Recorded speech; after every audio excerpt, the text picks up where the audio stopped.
มันต้องมีทางหนาเนาะแม่น ใครกว่าคนบ่อยากเฮ็ดหยังเนาะ แม่น มีทางอยู่แล้ จ้อยว เฮาก็ซื้อน้อย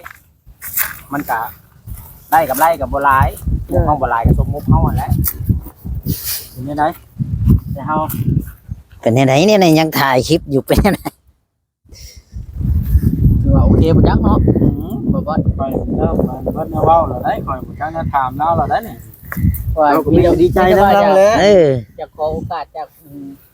แม่ FC หรือว่า ผู้หลักผู้ใหญ่เนาะ อยากช่วยคนที่ดูมันอีหลีเนาะบ่ขี้คร้านบ่เกียจคร้านนะ แม่น สามารถสนับสนุนเพิ่นได้หรือว่าให้ตั้งขึ้น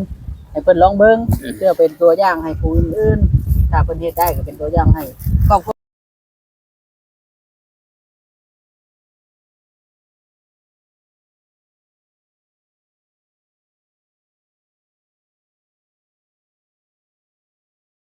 คนอื่นที่ช่วยเหลือนะเพราะว่าบางคนที่ช่วยเหลือผ่านมาก็ขี้คร้านขี้หยังก็มีมันก็หลายรูปแบบเฮ็ดให้ผู้หลักผู้ใหญ่เพิ่นผิดหวัง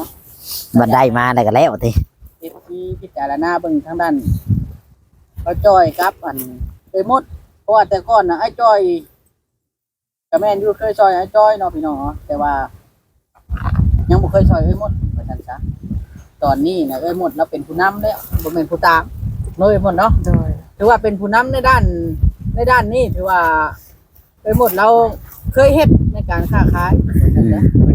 น้องนู่นเนาะมาจอยได้60โล เค แล้ว ยเฮ็ดในการค้าขายแล้วใช่ที่พออันนั้นพี่น้องเนาะพอ มากกว่าสิ มีกำลังก็อยากให้ซอยเพิ่นแน่พี่น้องเนาะอันนี้ก็บ่แม่นว่าเฮาสิจังซั่นจังซี่ดอกเนาะ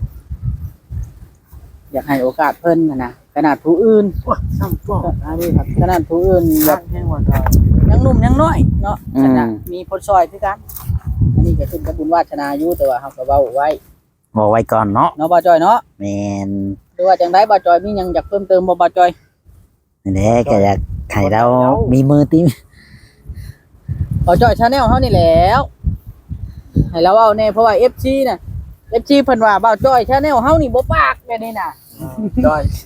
จอยบ่ จ้อยพุ่นนี่บ่ จอยทั้งแชนแนลทั้งบ่แชนแนล จอยมาช่องนี่ คน จอยทั้งสองจอย นั่นแหละเราก็หาเงินหาคำอยู่เนาะ บ่จอยได้ปัญหาว่าซะ หาคือกันนี่แหละเราก็จะเปลี่ยนชีวิต บอกกันไปเพิ่มเติมดู เนี่ย บอกคำเห็นก็ได้ บอกกับไผออกเพิ่มเติม เนาะผู้รักผู้ใหญ่ผู้อายุไม่สูง แม่นผู้รักผู้ใหญ่ โอ้ย เว้าได้ให้ผู้รักผู้ใหญ่เพิ่นเมตตาสงสารทั้งเอื้อยกับอ้ายเพิ่นนี่แล้วเพราะว่า เฮ็ดได้สิให้เพิ่นสงสาร มีผู้รักผู้ใหญ่ช่วยเดี๋ยวเฮามาถ่ายเนาะบ่าวเอ็น จักสิว่าจังไดพี่น้องเนาะทางเงินเอหมดเพิ่นก็อยากค้าอยากขาย แต่ว่าทุนนี่ ยังบ่มี มีอยู่ล้านเดียวเดี๋ยวนี้ฮะ มีน้อยเด้ พี่น้อยพี่น้องเอ้ยถ้าว่าอยากจะอยาก ช่วยเนาะ สุดช่วยทางเงินอาจอยแล้วก็ไอ้หมด ถือว่าก็ติดต่อพวกเฮาได้พี่น้องเพราะว่าผ่านไผก็ตามเนาะบ่าวกำไผก็ได้บ่าวเอ็นก็ได้บ่าวจ้อยก็ได้พี่น้องเนาะหรือว่าผู้อื่นอีก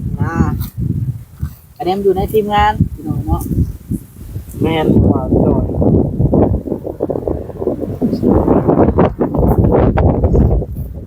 นี่ก็นี่เขาถ่ายไปนี่ก็มันแบบว่ากันแบบว่าเขาบ่ได้มีหยังช่วยเพิ่นจักเทื่อเริ่มไล่สาระไปไล่สาระไปเลยมันบ่จักความถ่ายได้เนาะบ่บอด ข้างเป็นซับ บ่จักความถ่ายบ่ มันเลยว่าบ่เป็นเลย แต่ ติ ว่าผู้อื่นเนาะผู้อื่นก็เขาก็ต้องได้ไปเอาเครื่องเดี๋ยวจะเอาเครื่องมาส่งห้องไว้เนาะถ้าสมมุติว่ารถบ่แล้วก็ต้องได้ เปลี่ยนได้ดิฮะ เอามาเครื่องมาส่งก่อนรถแล้วจังให้เพิ่นขี่มามันนี่บ่บอด เร่งว่า แม่นให้เพิ่นพาเอาเครื่องมาส่งก่อนก็ได้ เอาสิถามมาเพิ่นได้เตือเอา ไม่ค่อย แล้วมีเวียกดิเนาะน่าจะแบบนั้นก็ได้หรือว่าเนาะ โดยโดย เพราะว่าอื่นเพิ่นน่าสินัดตอนบ่ายตอนเที่ยงบ่จักแล้วจังแล้วนั่นเอง หมดแล้วกำมือนี่เจ้ากับมือเร่งแล้ว อยู่ใช้อยู่ไชโนนี่บ่ ตอนะเพิ่นน่ะไปสวรรค์ของเพิ่นนัดมื้ออื่นเนาะ งานมื้ออื่น เพิ่นมื้อนี้เพิ่นไปเวียกอยู่สวรรค์เพิ่นบ่อยู่ มีเวียกจะได้ โดย ได้เด้ โดยเร่งบ่ได้เพราะว่าเพิ่นบ่อยู่เพิ่นไปสวรรค์ เพิ่นบ่เฮ็ดให้ได้เนาะ โดย เนาะบ่บอส นี่แต่ว่าไปนั่นละเบาดีว่า ดูว่าเสียวนะได้ลุงจอย คือแบบเบาดีว่าล่ะคันบ่แล้วนะเขาก็ไปเขาก็ต้องไปท่ายแล้วแล้วก็เขาก็พาเราเนาะคนเครื่องคนรถเลยก็พาเรามาอยู่ห้องมาพาเราเอาเครื่องไว้ก่อนเหมือนกันจ้ะตอนแรกตอนอย่างแล้วเราก็ขี่รถมาบัดนี้ โดย ไปนั่นก็ได้คือ ก่ กั อน นมานอนพี่เด้เนาะ แล้วได้เราก็สิมาพี่อยู่แล้วคันสมมุติถ้าเรารถแล้วแล้วจะมาพร้อมกันน่ะนะ คันสิบ่ มัน ไป สิดำเขาเด้ คนให้บัดเราบัดรถซาเล้ง2เที่ยวไก่เนาะคนให้ การเดินทาง ห็บ่ครับชายเร่งนะเจ้าเนี่ยสุดยอด ครับ อายุชนะ นัก ไป ได้ เจอใช้รถรีโวเขาแล้วมีเนื้อให้เขาได้ นักเด้อ เก่งเลยสากันว่าเราครับสลิงก็ได้ข่อยยังบ่ได้เป็นได้ข่อยครับ เท่าไรสิจ้างไว้ มา เฮ็ด นั่ง ให้ ไป ได้ ได้ก่อนนะ เท่าไรล่ะเจ้าจ้างบ่เรียนให้น่ะ ข่อย ท่านว่าเก่งชำนะครับ แล้วมันไปเจิดออกข้างทางโนู้น เท่าไรจ้างก่อนว่าสิเฮ็ดให้ บ่มีเงินค้ำจ้างนะเบา เป็นตั้งแต่อยู่ในท้อง บ่บ่เก่งแฮงเดี๋ยวนี้นะครับยังก็เป็นยังแต่เครื่องบิน ว่าเนาะ เพ ขับ ราะ ร ว่า ถ บ่ ซา มี เล้ง เครื่องบิน ซื่อ เนาะ ถ้ารถจะเร่งคือบ่เป็นน้อยจ้อยยอมแล้วเด้อย อมแล้วข่อย เนาะค่อยน่ะสิได้แล้วได้บาทนี่ค่อยสิได้จบคลิปก่อนหมู่บัดเนี่ยเพราะว่าค่อยนะถ่ายก่อนหมู่แล้วนะมีแต่ว่าเป็นกำลังใจให้ไอ้จ้อยกับเพื่อนหมดนั่นล่ะบัดนี้มีแต่ว่าฝาก FC เด้อพี่น้องถ้าอยากซอยคนที่ ขยัน ดุมันขยันมันเพียรนะ อื นะ ม ลองเบิ้ง ลองซอยเบิ่ง ลองซอยเบิ้งมีแต่ว่าซอยแหละบางคนก็กินเหล้าเมายามาเตะตีเมียก็มีซอยไปผ่านมานะมีได้แบบนั้นน่ะก็เลยเฮ็ดให้เอฟซี อ๋อพอแล้ว รับผู้ใหญ่นี่คิดหวังไปตามๆกันก็มีเนาะแต่ว่าทั้งอาจอยครับ หนาวแฮงลม อาจอยก็เคยหมด แมน เพิ่นตั้งใจสิสร้างอาชีพเองบ่อยากให้ผู้ใหญ่ช่วยตลอดไปว่าซั่นซะอยากมีตีนมีมือพอสิได้ทางที่ขนาดว่าเพิ่นผู้ใหญ่เพิ่นช่วยมาด้ำช่องทำร้านนี่เพิ่นก็ยังคิดอยากไปซื้อแนวมีประโยชน์รถซาเล้งเช่าห้องอยู่ ลมแฮง แนว เนาะ มีประโยชน์นะพี่น้องเอ้ยเนาะอันช่วยเบาแอนแบบนี้รถแล้วคือซื้อแนวกินเบิดเนาะ บ่ว่าเนาะน้องว่าแม่นบ่แล้วข่อยก็ให้ลงทุนแล้วข่อยก็จะได้รีวิวเดี๋ยวนี้นะ เว้ยเห็นว่านักป่ะเอ้า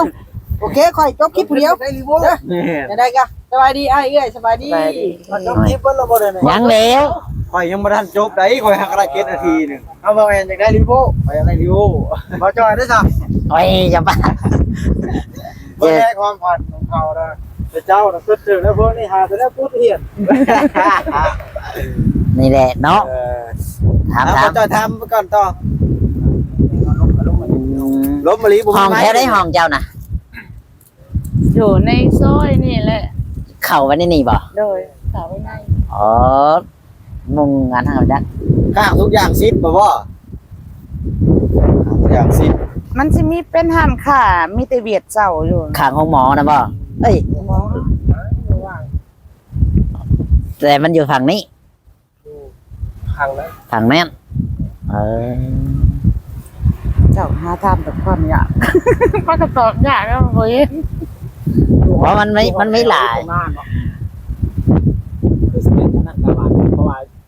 ตรงภาคทางไปเข้าไปหันบ่ไกลปานใดภาคทางเข้าไปประมาณ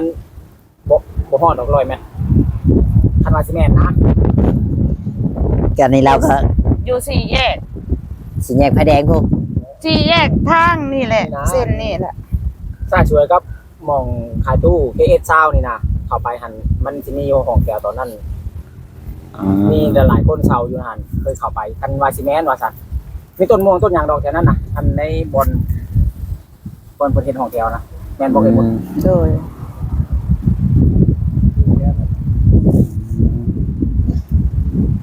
เนาะก็คิดนักคือกันแน่นอนว่าสิวางแผนเริ่มต้นขายอหย่างดีก่อนเงินเฮาซำนี้นะหมด โดย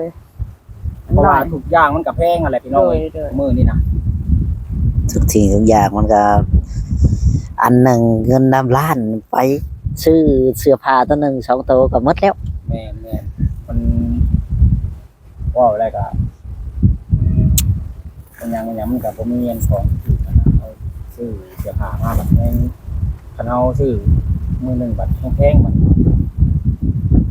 ขนาดมือสอง ถ้า เลย ว่ามือสองเพิ่นขายเป็นกระเป๋านี่ก็ เอาสิไปขับไปยังก็สิยากอีกตัวลงไปเอาอยู่สวรรค์นี่ก็ อืม ขับซาเล้งเพื่อจะฮอดกับบ่แห้งแน่เนาะ โดย เนาะ หนาว มีแต่เมื่อนี่ก็เก็บเครื่องไว้เนาะตัวไหนมันสำคัญในกับพับไว้เวลาเฮาสิมากับใครในเฮาจีบเฮาหยังไว้ได้เสื้อผ้าก็ดี เอาเกียมไว้หมดทุกอย่าง เตรียมไว้เบิดแล้วเฮาก็จับใส่รถมาสบายบอนประเทศไทยอยู่ในเชโน่หรือเปล่าอยู่นาวบ้านหมังนาวไก่เติบได้จาก เลยขึ้นไปพุ่นอีก แม่น อ๋อ เลยกับคุณอีกเนาะ บ้านหมักนาว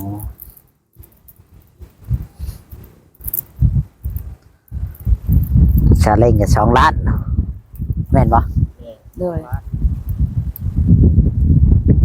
ชาเล่ง2 ล้านได้ตู้กำไฟเอ้ย แม่น ถือว่าแพงแน่เนาะ แพงแล้ว แบบว่ามีหลังคานำบ่หรือว่าบ่มี บ่มี อ๋อ แต่มันมีหลังคาบ่ได้ดอกราคา2 ล้านแพงกว่าให้ แพงกว่าหันเนาะถ้ามีหลังคา เดี๋ยวขออันได้เงินแล้วค่อยต่อเติม อ๋อค่อยจะหลังคาแล้วก็เฮ็ดแต่ละเนาะบ่ให้เวลาหน้าฝนไปขายหัดขายนี่มันฝนยังบ่พระใส่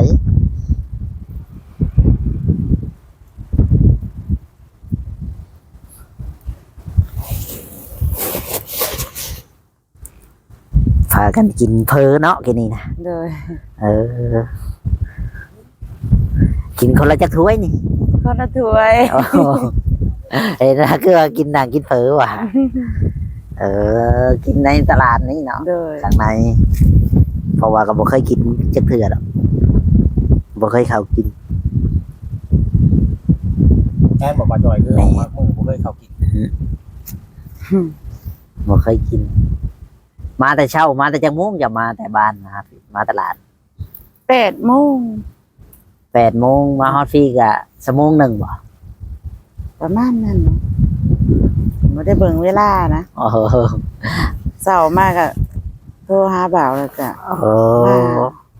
โทรบอกบ่าวแจ้งบ่าว เจ้าต้องมาก่อน8 โมงเด้อข่อยเห็น เพิ่นนั่นนะมาฮอดฟรีก็ประมาณครึ่งเจ้าก็ขับรถบ่ไหวบ่ได้แล้วว่าประมาณ บ่ไหว 100นี่แหละเนาะ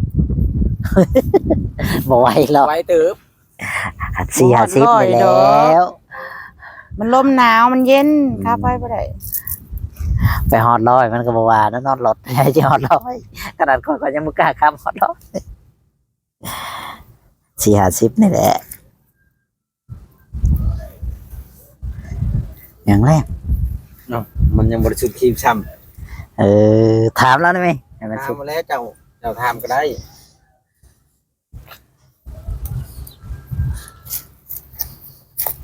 นี่แหละพี่น้องเนาะทางเอ่ยมุดแล้วก็พอจอยนี่ใช่ว่าไปถามเหตุงานนะฮะนำบ่ได้ไปจะบ่ ไปถามแล้วมันบ่แม่นว่าเวียกเฉพาะปลูกหญ้า อ๋อมันทุกอย่าง เฮ็ดรวมเฮ็ดแบบว่ามีหยังได้เฮ็ดบ่ ปลูกหญ้าก็มีแม่นปลูกหญ้าเพิ่นไปฮอดแล้วเพิ่นว่าปลูกหญ้าแล้วก็ บัดพอแล้วหญ้าแล้วเพชรตัวอื่นอีก แปลว่าบ่แล้วปลูกหญ้าแล้วเทื่อมื้อนี้ปลูกหญ้าตื่นมื้อใหม่มาแล้วให้เฮ็ดแนวอื่นอีก อ๋อ นี่ปลูกหญ้า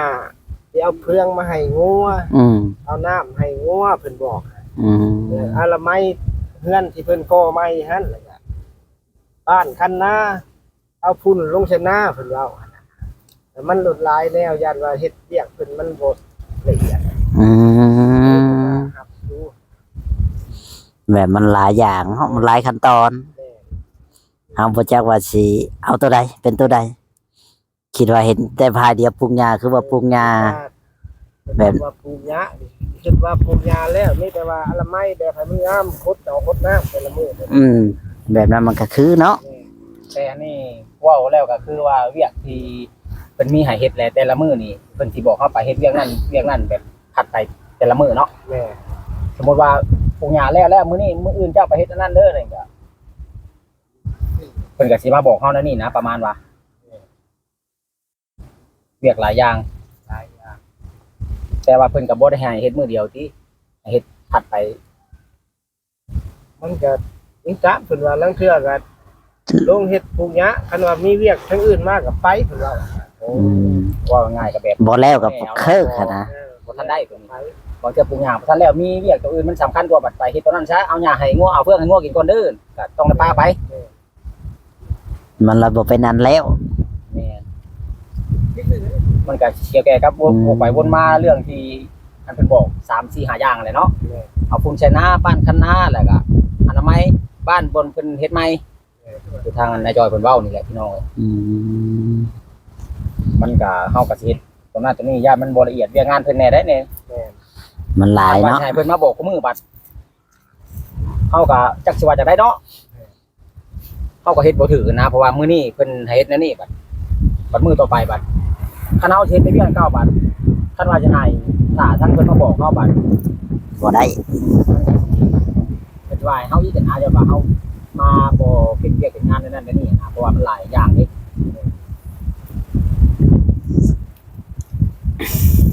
นี่ฮอดบ้านคณานำพุ่นเนาะยามนี้เพิ่นก็เฮ็ดนาบ่ด้วยจังได๋ แล้วเพิ่นได้เป็นว่าเว้าบอกมาเลยนะบ้านคัน บ้านคณา ลงมันขาดมันยังบ้านเพิ่นเว้าบ้านแม่นกันเอาพุ่นลงใส่หน้าไว้เพิ่นเว้าคืองัวลงน้ำ ปานคันนา บ้านคณาอะไรก็เอาอันสิงัวแก่ลงไปใส่ให้หน้าน้ำพร้อมสิพัดไปพัดมานะเนาะ ก็ถือว่าเวียกงานหลายอย่างดี ก็เลย ตัดสินใจบ่ไป บ่ไปเนาะ เราก็บ่ไปก็มาหาเห็ดแบบนี้แหล้ว มาเสาห้องคือว่าได้เอ็นจ่ายเงินอย่างเรียบร้อยแล้วมีแต่ถ้ารอมาอยู่เดี๋ยวนี้ต่อไปนี่ เดือนหนึงเท่าไหร่นะเอ้ย เดือน600,000 600,000สมมุติว่าเฮาหาบ่ทันในพรแบบอันนั้นเพิ่นก็สิให้อยู่ดนอยู่บัดนี้ อันนี้ก็ให้คำตอบบ่ได้เพราะว่ายังบ่ผ่าน อ๋อ ถ้าผ่านแล้วก็สิได้มีคำตอบให้ โอ้อันนี้มันยังบ่ได้ผ่านแค่ว่านั่นซื่อ คือเฮายังบ่ได้อยู่แบบว่าเฮาก็ให้คำตอบก่อนบ่ได้ อ๋อ ถ้าอยู่แล้วคันมาถามย้อนหลังหาคำตอบได้ เพราะว่าเขาจะรู้เนาะ แม่น ยันว่าเอ้ยเคยมาอยู่มาก่อนนะไปอยู่ก่อนอย่างฉัน บาง เรื่อง เขา เรื่องแนวนี้เฮาตอบก่อนบ่ได้ บางเขาหาเพื่อนมาทันนี่มันจะเป็นไปเนาะ ถ้า เขาเว้ากัน ก็นั่นแหละถ้าให้มาเว้าออกก่อนเฮาบ่ฮู้ถามว่าโอ้ เขายังไม่ได้ ยังบ่แน่นอน เนาะ โดย เขาแบบรู้แล้วว่า ถ้ามันผ่านเดือนนี้ไปแล้วเดือนหน้าแหละจังย้อนถามข่อยแล้วข่อยตอบได้ว่ามันเป็นจังไดอธิบายได้อยู่ อืม แต่เดือนนี้เฮายังบ่ได้เข้าอยู่ยังบ่ได้เบิดเดือนแต่ว่าจ่ายเงินไว้แล้วเฮายังบ่ได้อยู่ครบเดือนเนาะยังบ่มีเดือนต่อไปเลยมันให้คำตอบบ่ได้ อืม โดย